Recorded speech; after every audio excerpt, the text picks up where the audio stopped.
One of the things that I worked on the most with an amazing coach that I got connected to pretty early in growing the company was just that kind of emotional regulation, self-care, managing stress, managing my own emotions, and also not getting so weighted down by other people's stress, because it's very easy as a leader to take on everyone else's anxieties, and that's not healthy either. So you have to really figure out that balance of really deeply caring for your team and caring for your people and wanting to do the right thing by them, but not taking on all of their emotional burdens. Otherwise, you're going to burn out.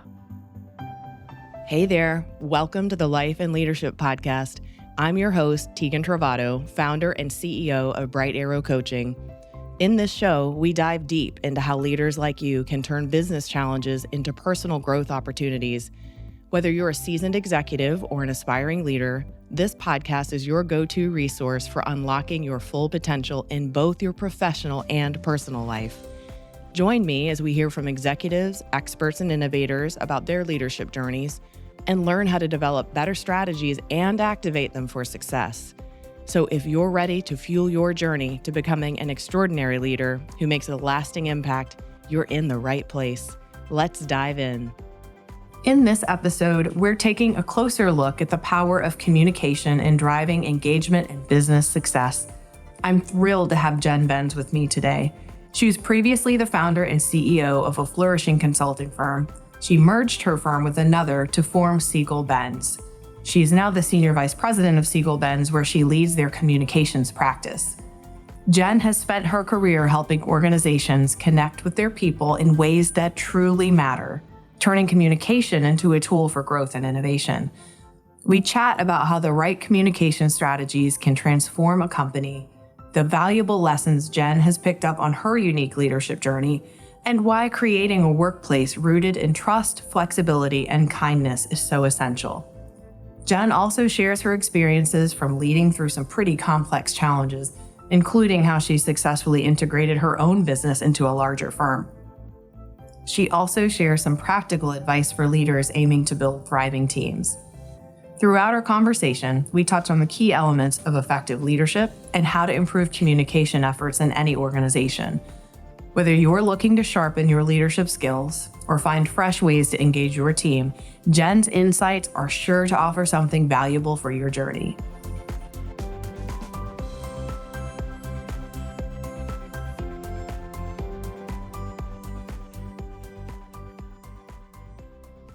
Jen, welcome to the podcast. Thanks for joining me. Thanks, Tegan. I'm very excited to be here with you. Will you tell our listeners a little bit about your career journey and leadership journey? Weave in whatever personal components you want to. I just want them to understand what the wisdom's rooted in today that you're going to share with us. Sure, I'd be happy to. I've had a really interesting career journey, and I'm super, super grateful for the opportunities I've had along the way. So I started my career doing employee benefits communication and HR communication at a big consulting firm. Kind of fell into that right after college and was really lucky to be hired by a firm that put a ton of energy into training entry-level people. And I remember getting exposure to the senior level partners on day one, Wow. And people bringing me into conference rooms and teaching me everything they knew. So it was an awesome place to start my career. And in 2006, I thought I was ready for another job opportunity, and I thought I had another full-time job lined up, and I quit. And that job that I thought I was going to fell through.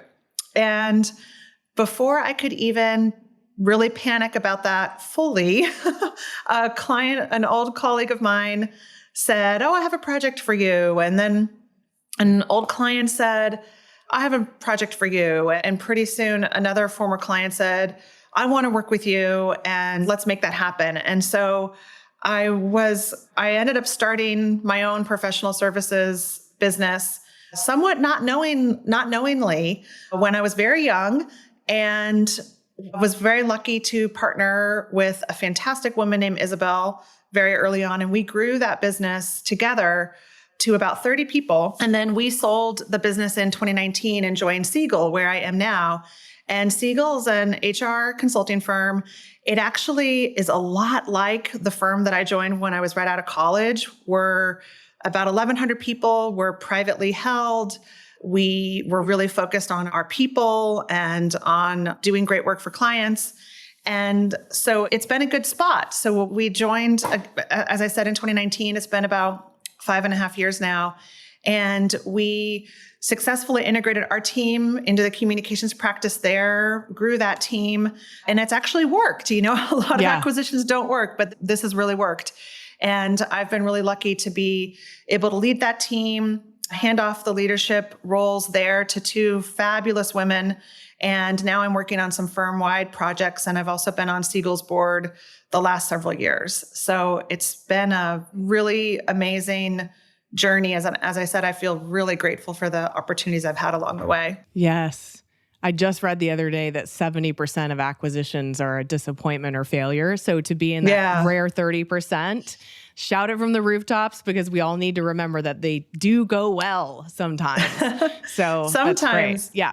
Yeah, not easy. I don't think that acquisitions are ever easy. No, and of course. We certainly in hindsight could have done things better and, relearn some of the lessons we already knew along the way, but it worked and our team is happy. And the reasons that we went into the acquisition in terms of really being able to take care of our team and take care of our clients, that has really come true to fruition. So it's worked, as I said. Awesome. Yeah. And then in addition to your work at Segal Benz, you also are on other boards, I believe. You mentor women founders and businesses. Is there anything else you might want to say about those two things and anything I'm missing? Yeah. Along the way, I've done a lot of nonprofit board work and nonprofit pro bono work. Actually, very early in my career, I got connected to Aaron Hurst, who started the Taproot Foundation. And he built a whole model around professionals being able to do pro bono work for nonprofits. And that was so valuable for me, especially early in my career. It created good leadership opportunities for me. And I encourage everybody to get involved in that type of nonprofit work. I was able to join the board of a women's health organization in Guatemala for several years, which was a great experience. And now I'm on the board of a foundation that also focuses on women's health and reproductive rights. And all of that's been a nice complement to my day job. Amazing. Thank you. Well, for our listeners to know, Jen and I were chatting, anticipation of the podcast. And I said, where do you think you want to go, Jen? Like, there's so much in your career you could share as lessons learned or advice. And she immediately was like, here's 5 things. And I went, oh my God, like each one of those could be a podcast. I live for a good leadership lesson, as you know, Jen. So we're going to do our best today to get into a little bit of each one of those things because they're so rich. And wherever you're inclined, Jen, feel free to color it with a story. You know me, I'm going to ask questions to unpack it a little bit.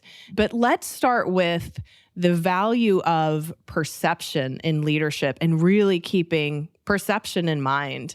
What would you tell our listeners about that?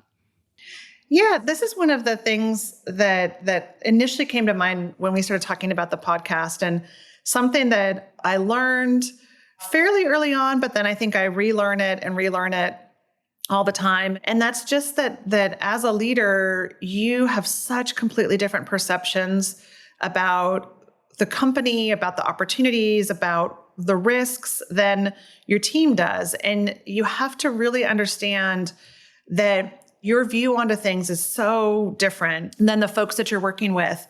And for myself, one area that I've become very aware of is that my comfort with ambiguity is really high. Most people's comfort with ambiguity is not very high. And so being really conscious of that and then understanding how that plays into the way I communicate, the way we set expectations and so forth, and making sure that's doesn't become a blind spot for me.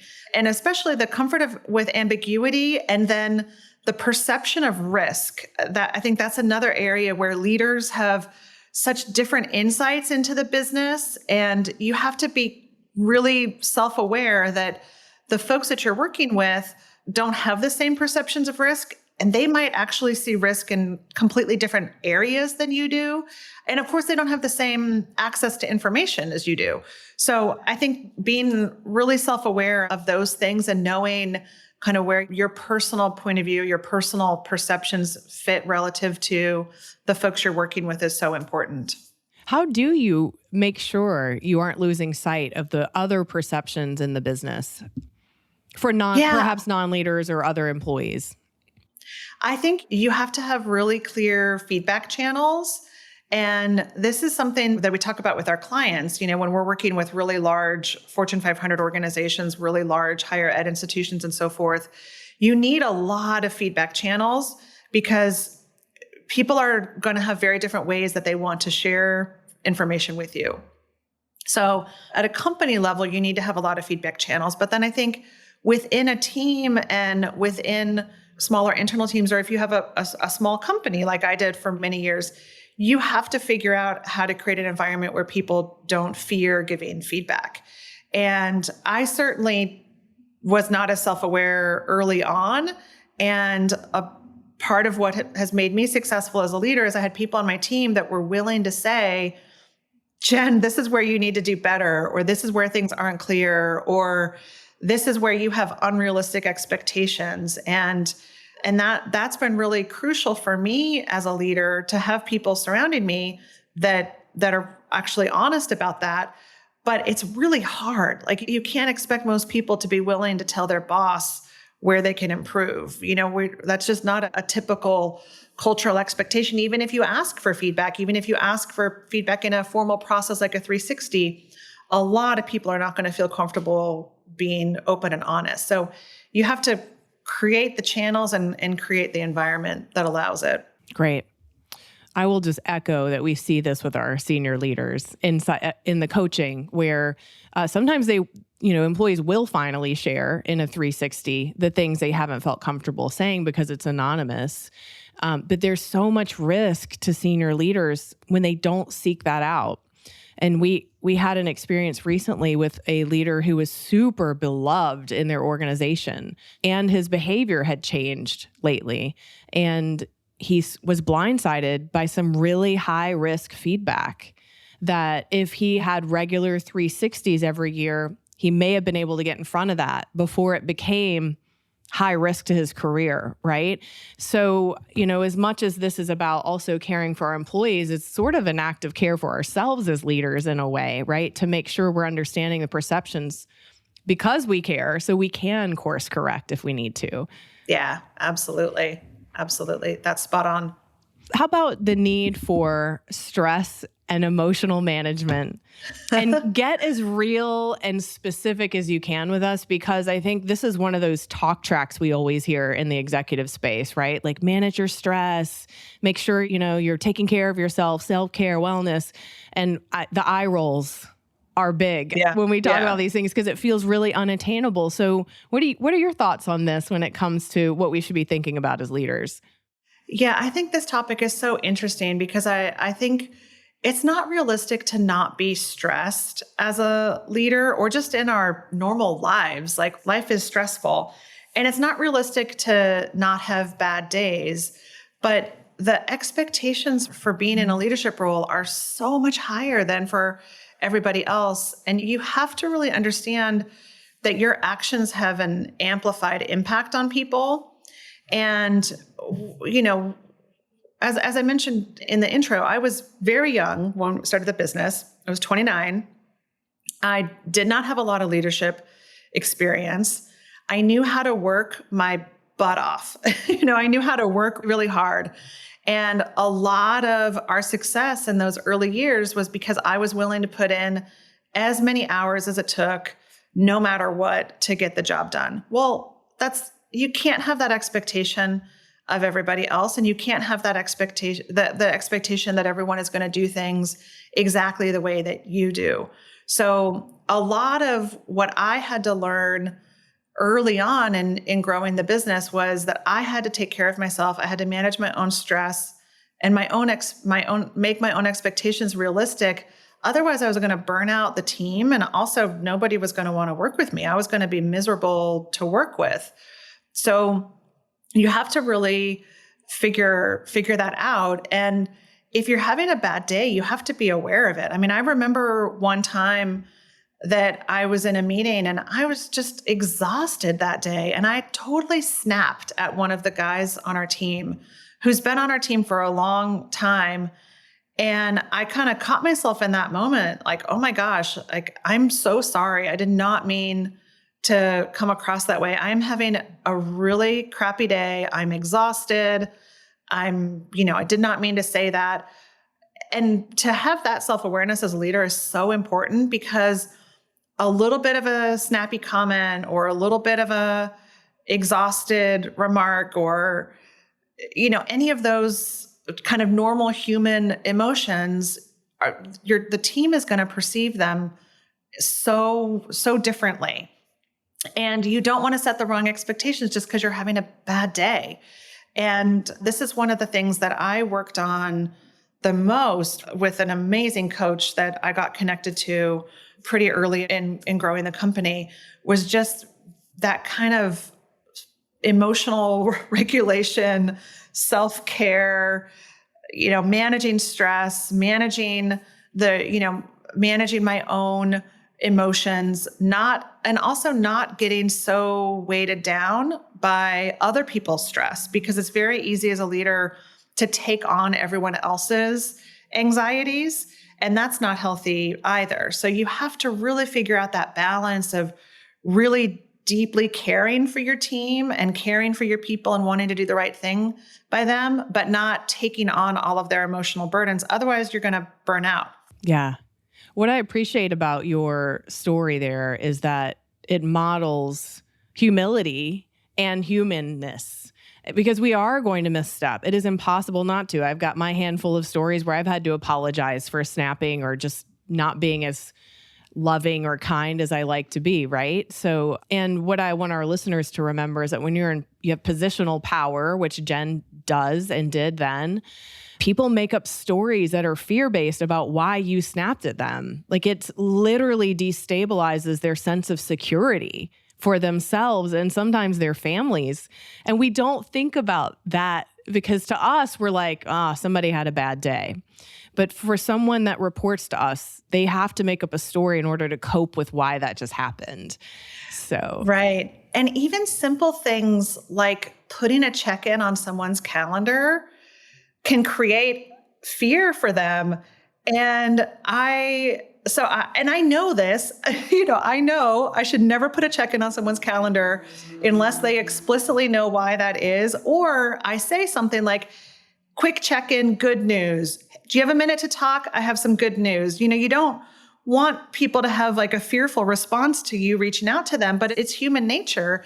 And just a few months ago, I was talking with one of the senior women on my team, and she told me that she got anxious when I put a check-in on her calendar. And I thought, oh my gosh, we've worked together for so long. I'm so sorry. Like, I would have never thought that you'd have any worry about that.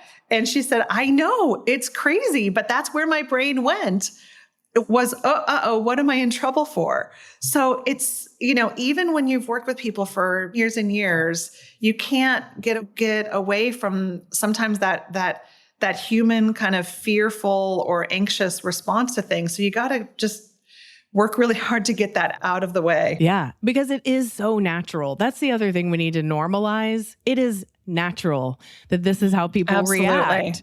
And so I love the kindness that you even, bookend your meeting requests with, because it really probably goes a long way. So I've heard from you on this topic when it comes to stress and emotional management, having self-awareness, setting real expectations for yourself about what your team can and can't do so you don't burn them out. And you mentioned your own stress management practice. I'm curious, might you share some of those things with our listeners? If you're like me, that's changed over time and has to change and ebb and flow with what's going on in my life. How about for you? I would love to tell you that I get up at 5 a.m. and I meditate for 20 minutes, and then I have a cup of warm tea and I do some sort of great practice, but that's not really the case. But what I do know is I have to prioritize exercise and movement. Otherwise, I am not a happy person. Ideally, that happens before work hours, because by the end of the day, I am tired and I don't want to go to the gym or, go do more physical activity. Having coaches and support for when things get really stressful, whether that's people internally to talk about, to talk things through with. Having an outside coach has been really valuable. And then taking the right amount of time off.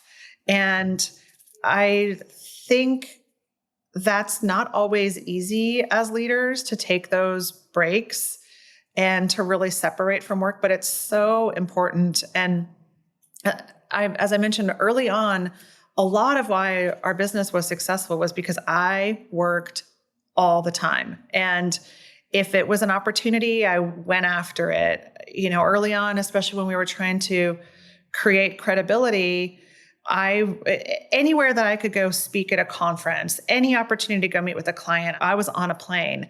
And that's not a sustainable way to work. So I had to get boundaries in place to contain work into the hours that I could actually take care of myself too, and to have that separation.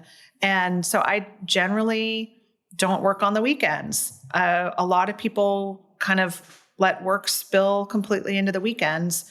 Now I've stepped into a new role this year.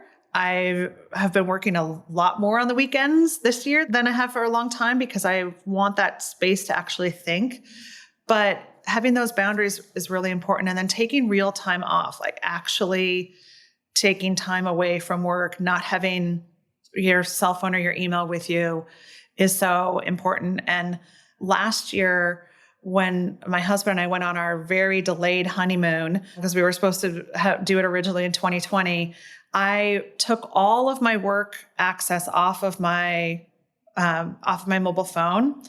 I said, if you need me, text me, I'll be around, but I'm not going to look at anything. And it was amazing. And that was the first time that I now have two devices. So I actually have a personal phone and a work phone, which I had never, ever had before.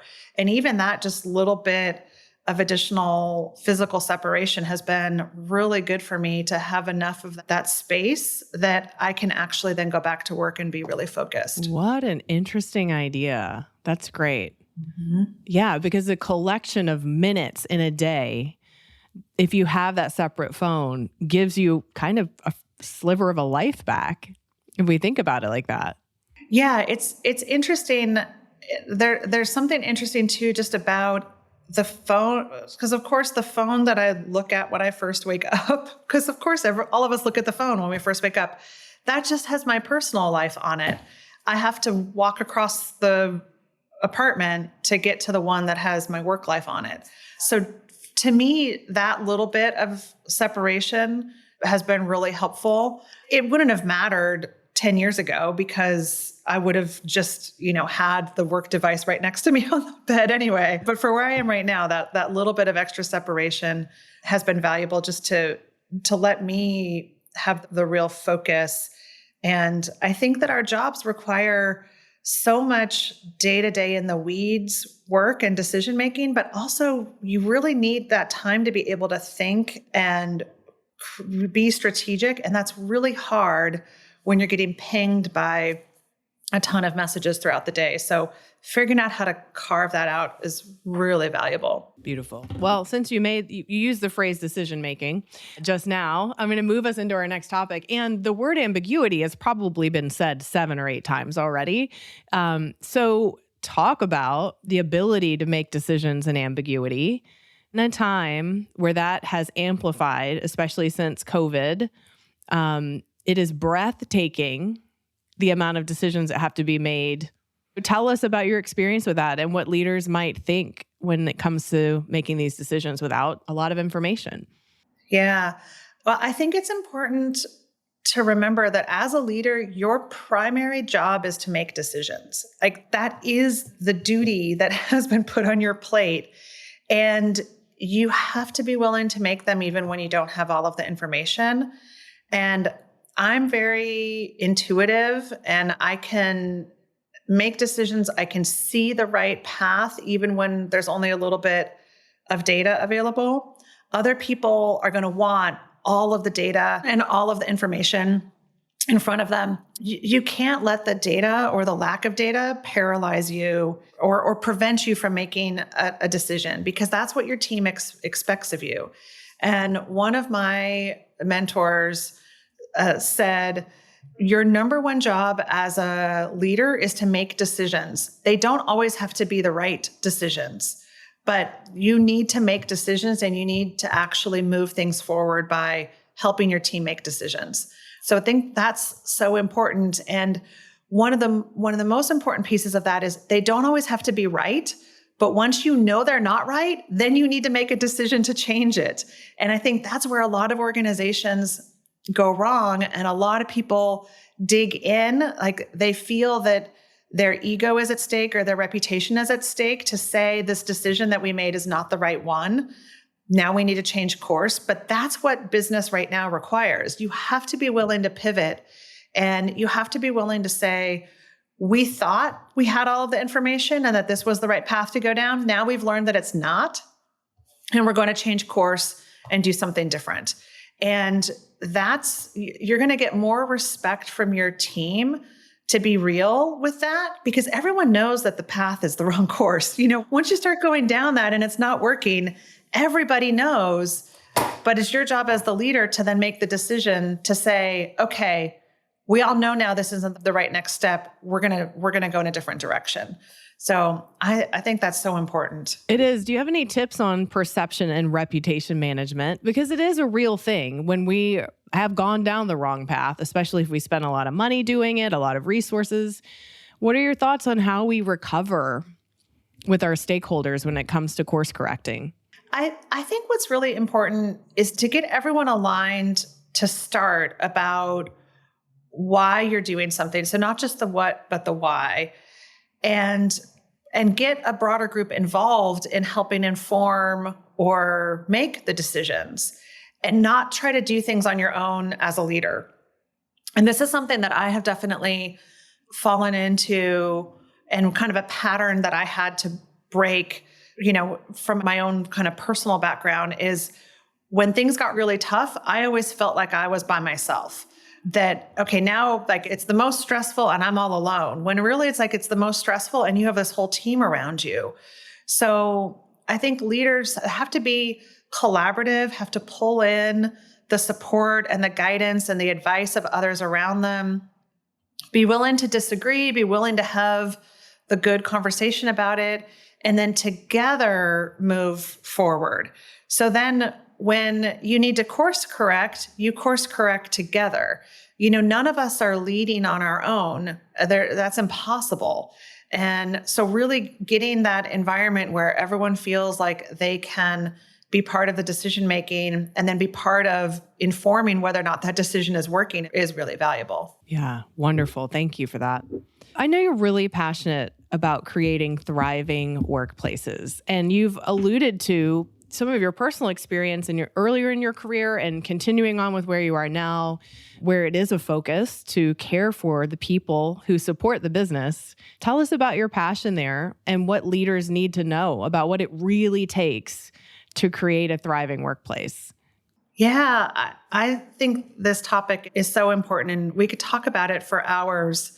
We have to have human, flexible, kind, open, resilient workplaces. Like, it's the only way for humans to operate and to do good work. And it's not that hard. I mean, it kills me, the headlines that you see and all of the work memes of just horribly toxic places that people are experiencing day in and day out.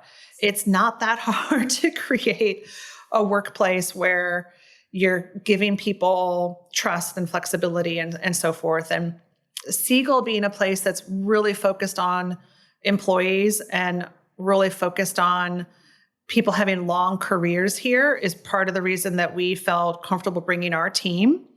And that was something that really early on in starting the business, we kind of built in, not necessarily strategically, but out of necessity. So when I was first getting things going, one of the people who was so key in the business early on was a woman who had just had a baby. She wanted to work part-time. And that's what we needed at the moment. We didn't need a full-time person. We needed a part-time role to plug into some key areas. And then another woman came on board similarly with incredible expertise because she couldn't go back to work part-time after having a baby, but we could create a part-time role for her. So kind of right from the beginning, we had this baked into how we worked of the flexibility and the part-time schedules and so forth.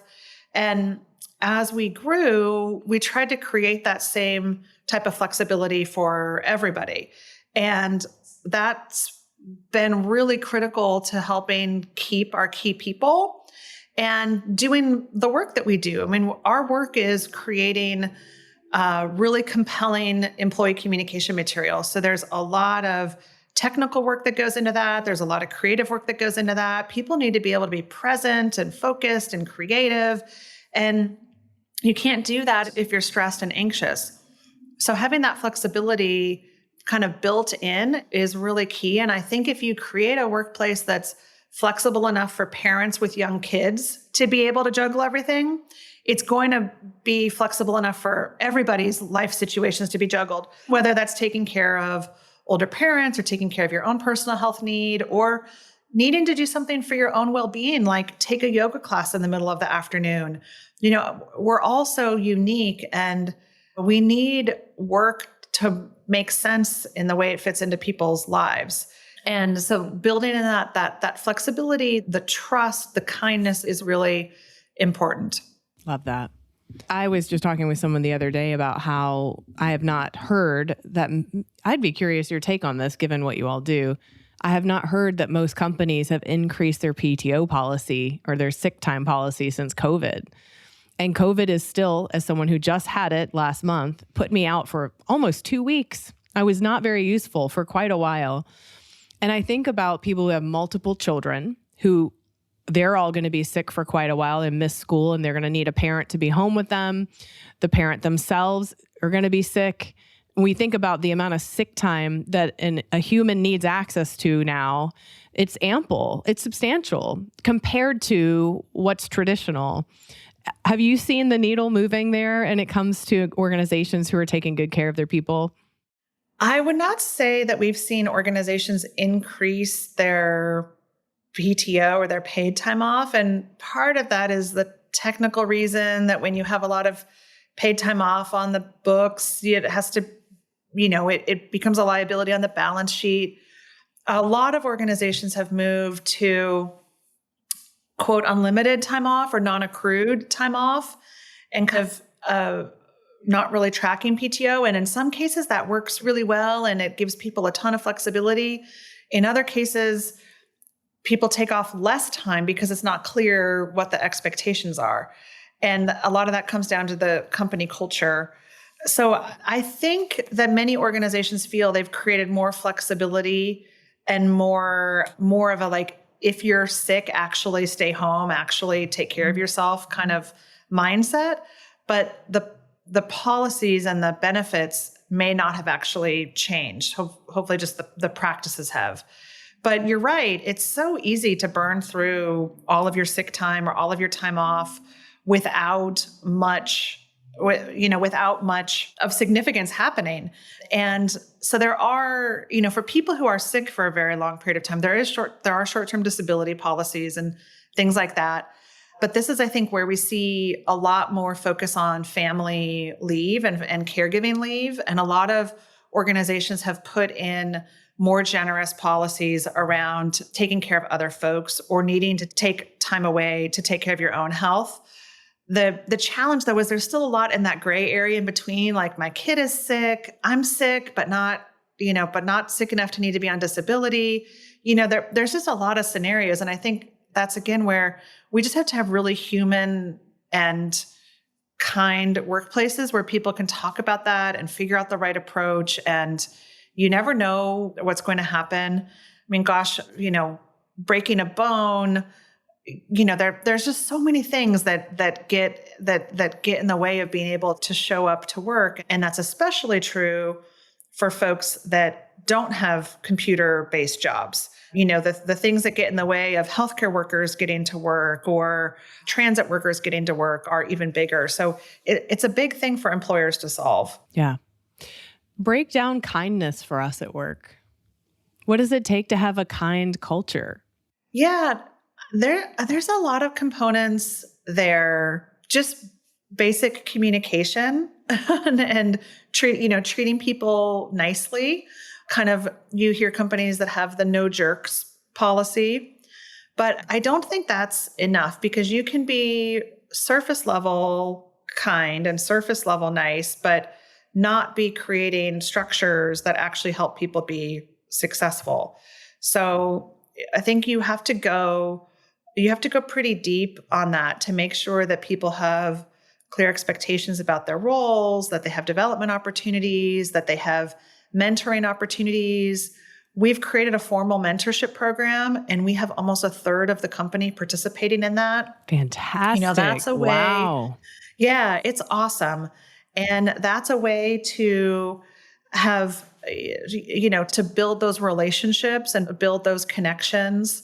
My sister, who used to teach junior high school, just the other day said to me, clarity is kindness.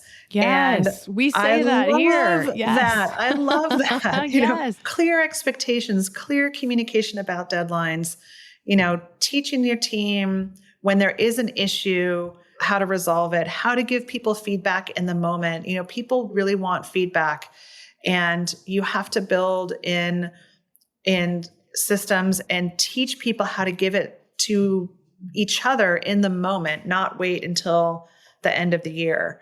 So there's a lot of different aspects to that. Yeah. And what comes up for me as you share some of those specifics is the need for skill building for leaders. Yes. I mean, we are not born knowing how and when to give feedback and how to manage our own emotions through it or receive the emotions of the person getting the feedback. That's just one component of leadership, giving feedback, which is arguably huge, but also just one small slice of the competency pie, right? And peers have to know how to give each other feedback, yes. Especially how to give each other feedback over what could be very significant cultural or social or demographic differences. How do you really have a conversation where someone knows that you're on their side and that you want the best for them and that you're helping them be better, and not have them feel that they're being criticized unfairly or singled out and so forth. There is a real skill to that. And I think it's something that people at all levels need to be trained on. Yeah. What would it sound like to give feedback to a peer? Building in kind of the actual phrases or the actual framing so that it becomes something that everyone does is really helpful. So, Tegan, I would love to talk to you about that client meeting we were in last week, and I'd love to give you some feedback. When is a good time to talk about that? And letting that person actually know that that's the conversation that's coming, and say, okay, today's not good because I'm working on a ton of client deliverables, but let's schedule time tomorrow where we can really have a conversation about it. So, some of that is really helpful versus just getting on the phone where you think you're having a normal check-in and all of a sudden someone feels like you're jumping all over them for something that happened last week or that, they didn't expect it. So I think setting expectations is really helpful. And then listening to, making sure that it's really clear. And, maybe your perception of the situation wasn't actually the way the other person perceived it. You have to be open to that too. Like, hey, this is what I was picking up on. Is that what you thought? Or did you see that too? So it has to be a two-way street as well. Great. Love that.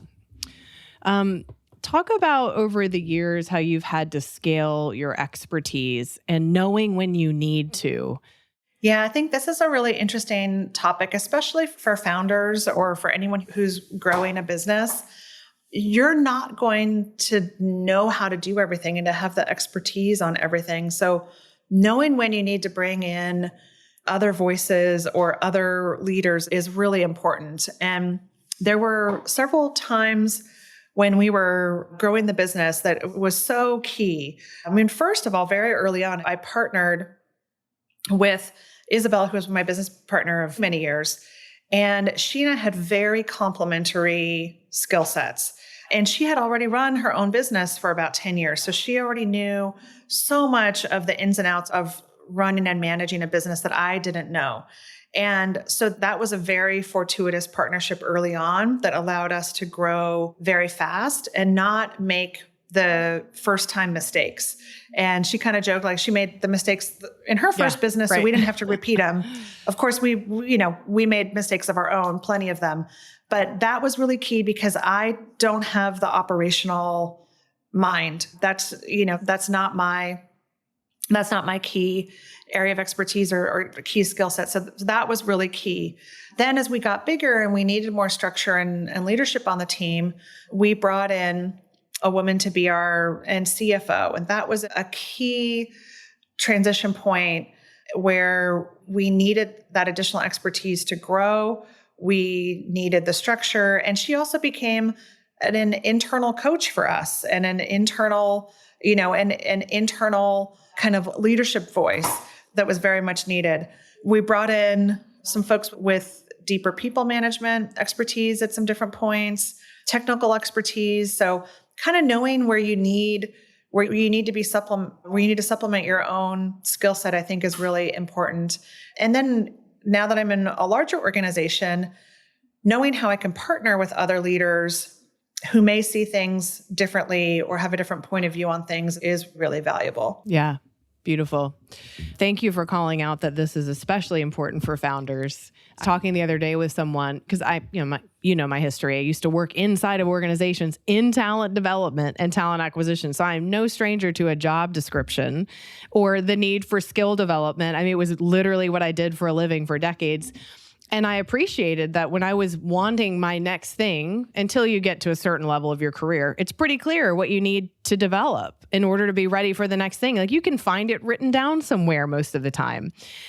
But when you're a founder, or when you're a CEO of any business or an executive in any business, you just bump into stuff. There aren't job descriptions anymore. And you just find all of a sudden that you are without knowledge in a key area. And sometimes you don't see it coming and it hurts.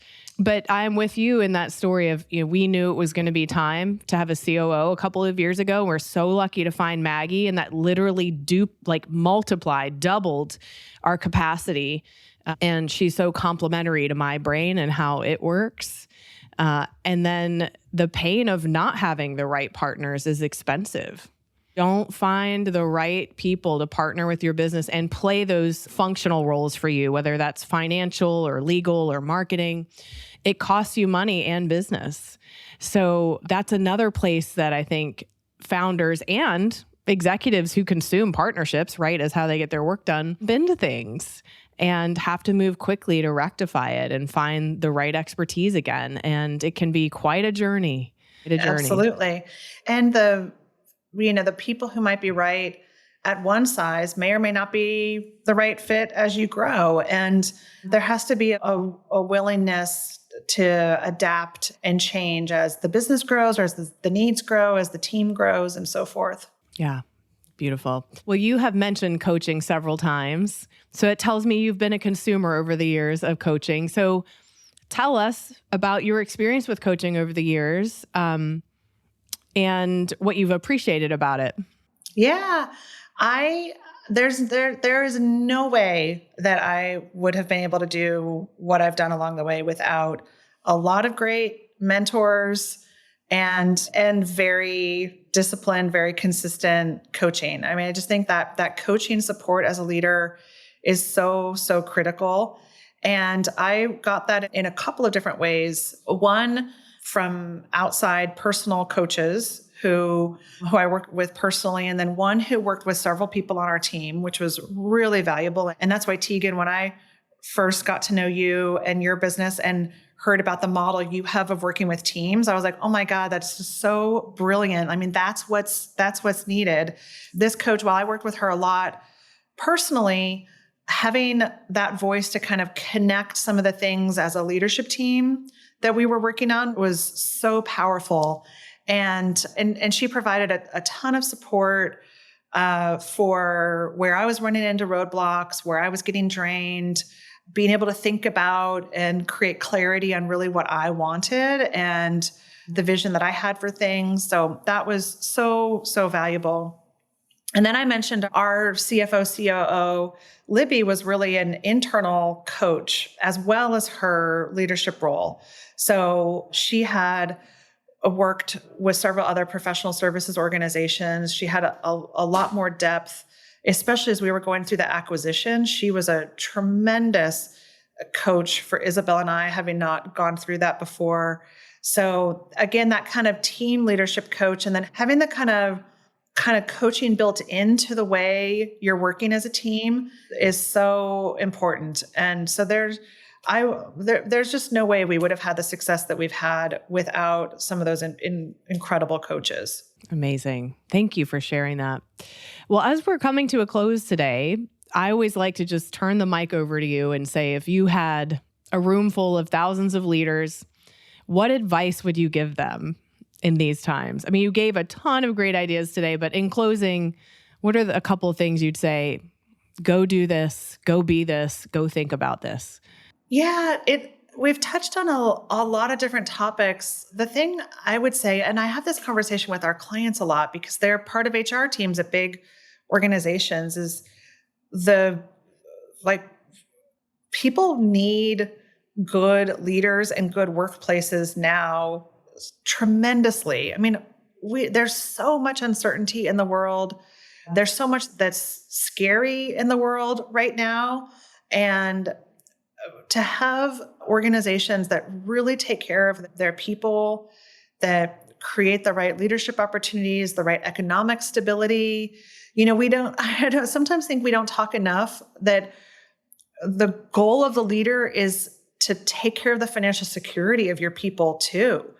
And, to create a stable source of income for them where they don't have to be fearful of where their next paycheck is coming from or if their job is at risk and so forth. But I think that is so needed right now, in our world and in society, to have really great places. And it has such a ripple effect. When people have a great work experience, they can be the best friend and partner and parent and, person contributing into their community and so forth. And when you have a really bad work experience, it really drains you.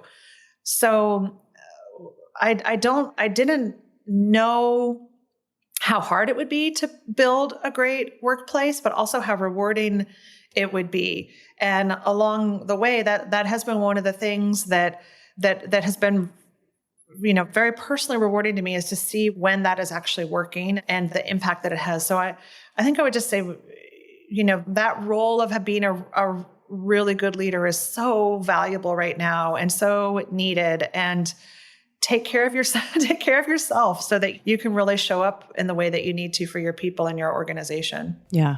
Jen, thank you. To the point of the ripple effect. Look at the ripple effect you have created. So thank you. Thanks for your modeling for all of us what that looks like. And thank you for your time today and sharing with our listeners all your wisdom. Thank you for having me. Effective communication isn't just a business tool. It's really the foundation for building trust, engaging your team, and driving business results that matter. As Jen shared with us today, creating environments where communication is clear, intentional, and rooted in kindness can truly transform both your work and your personal life. Whether you're leading a team through change, managing stress, or just making sure everyone feels heard and valued, Jen's insights remind us of how powerful, thoughtful communication can be. As you think about how to bring these takeaways into your own life, consider how you can improve the way you connect with your team and colleagues. Can you be more transparent? Listen more closely. Create a space where feedback is genuinely welcomed.